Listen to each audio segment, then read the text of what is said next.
Okay, this next session is going to go over shoulders and middle back. So a lot of people we see on a regular basis deal with rotator cuff injuries, a lot of middle back pain, just lack of stability from labral tears. So we're going to try to hit just most of the basics there to gain some strength, range of motion, and stability. So some of my favorites, not too difficult. You just start by laying on your side, kind of similar to when we were working on the neck, but we're going to go without weights in the beginning, just the weight of your arm. So as you're laying on your side, you're just going to take the arm and just like you're holding a dumbbell, straight up to the ceiling, and you're going to come back down and just stop just shy of your leg. So you can do this, depending on how fresh maybe a surgery is or the injury. You may just start with about 5 to 8 of these. If you're not having any pain, I would go ahead and get the reps up to about 12 to 15. And then as you see fit, or I progress or let you know to move on, we can throw some weights in there. From here, you're going to just bring the arm into this position, and we're going to work on rotating. Okay, the elbow is just going to come right to parallel. You don't want to come way outside. You can come a little bit past horizontal there. And again, as you are able to, you can add weights to this. And you just do this on both sides. Okay. Next, we're going to go to your back. And again, these will be fairly focused on rotator cuff, scapular mobility. A lot of you guys have a lot of fixation through this area. Shoulders are rolled forward. This is going to help create better mobility in there. So you can have knees bent or you can lay them flat, but we're going to do some shoulder presses. So basically take it like you've got dumbbells, and again eventually you can incorporate weights with this, but to begin with you're just going to reach for the sky. Come down, arms stay straight, no real bend in the elbows, and just reach as far as you can. Should be able to see how both of mine kind of reach to the same length. Many of you will probably see there'll be not a severe difference, but there's definitely some discrepancy as you're going through it. So I would start off with about 8 to 10 of these, and then you're going to change the direction. Your forearms will be facing each other, and again you'll reach for the sky. These are your shoulder presses, and then you'll turn the forearms up toward your head and reach up. Many of you will find this will be the most difficult ones for you to do, and maybe even a little painful depending on any labral tears or other problems with the shoulder. And again, you can incorporate weights with that as you get stronger.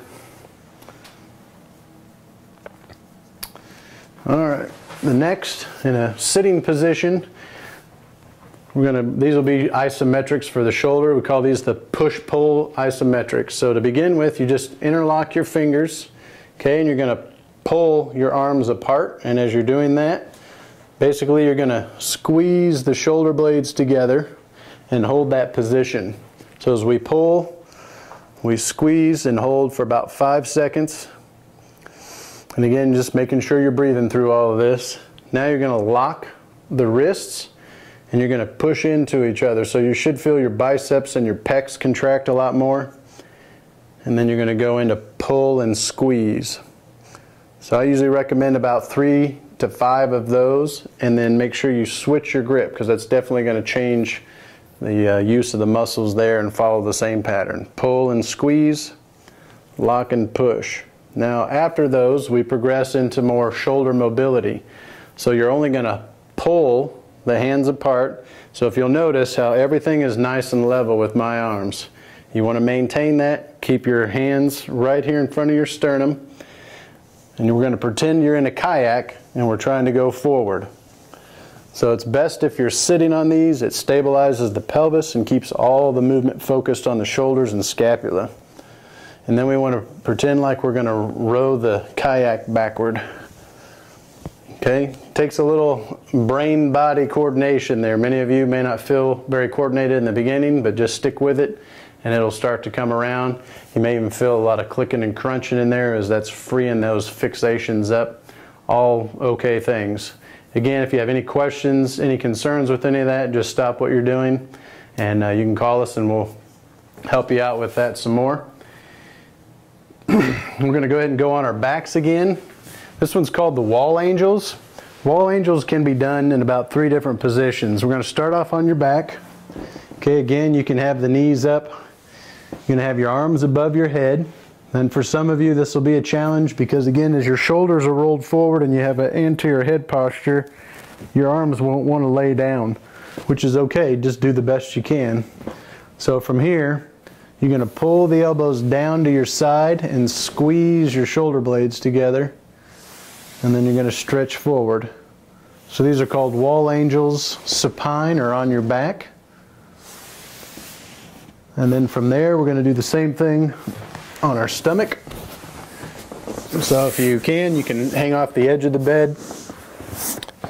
I'm going to come here, arms out in front. Keep your forearms parallel to the ground as best you can. Squeeze the shoulder blades and reach for the sky. And again, continue to focus on your breathing. And then from here, as you progress along, we can do them sitting.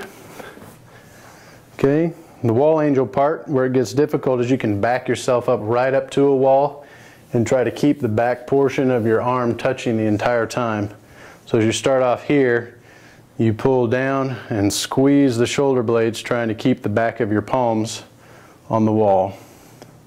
So there's 3 positions that you can do those. You'll really feel that work out your middle back and loosen up those scapulas to help get those shoulders pulled back. And last but not least, we call the palms up, thumbs out squeeze. So again, you do this just sitting. You can also do them standing, but you just have your palms up, thumbs out. And we pull back and squeeze the shoulder blades. So again, from the side, if we're standing, it'll look similar to this here, palms up, thumbs out. And you just squeeze your shoulder blades. A lot of you like to try to pull back, but try to keep them right at your side and just squeeze the shoulder blades there. All right, well, that completes the shoulders and the thoracic spine. Again, we hope you enjoyed that. Hope we find it to be helpful to you. Again, if you have any pain or discomfort, stop what you're doing and call the office.